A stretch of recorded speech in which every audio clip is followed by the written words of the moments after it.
Hi, Scott Orland with CINEMA-Magazin.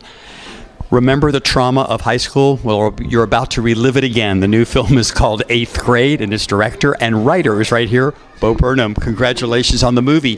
Talk a little bit about the initial inspiration for you to create this character in this story. I really just wanted to talk about my own anxiety a little bit and how I was feeling. I also felt like 8th grade hadn't been talked about. We got a lot of sort of senior year, junior year movies, not a lot of middle school, 8th grade movies. And yeah, it just felt like the right way to sort of talk about the current moment.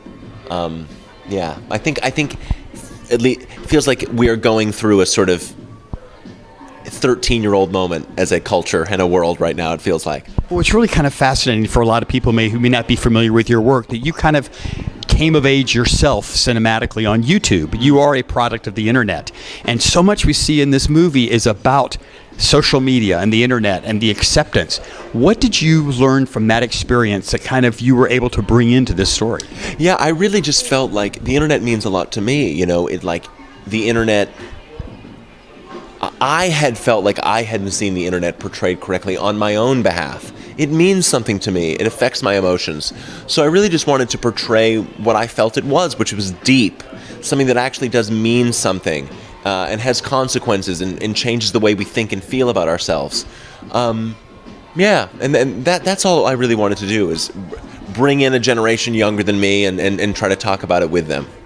And, you know, I think we talked about this a little bit before. I feel old watching this movie because there are so many euphemisms and things that these kids do nowadays. I mean, you're not that much older, but did you even feel that there was some type of an age gap, a difference, that when these kids were talking and doing stuff that you were like, what is that? Yeah, I mean, the age gaps are shrinking, too. I really feel like, I feel as connected to people 15 years older than me than I do 5 years younger than me. You know, culture and references and technologies are changing so rapidly.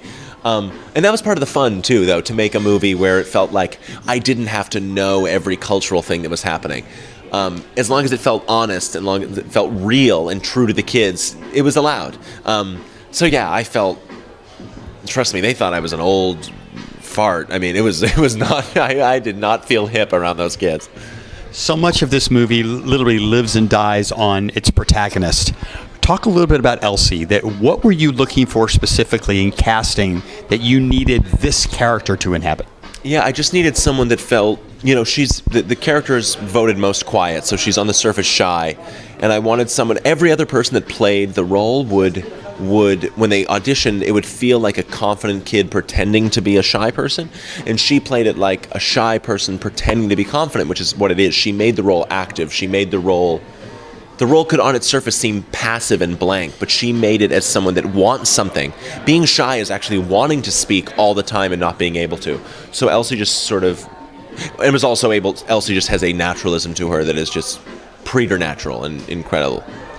This is the first time you directed a major motion picture. Yes. So going back to kind of thematically of the movie, did you want to be liked on set? How important is it to be liked? That's funny. Well, I mean, when working with kids, it's really important to have a safe, fun environment, because if anything's not, they'll just close up and not express themselves freely. So it's definitely very important for me to at least be like a fun camp counselor to the kids, so they felt comfortable and willing to be vulnerable and express themselves.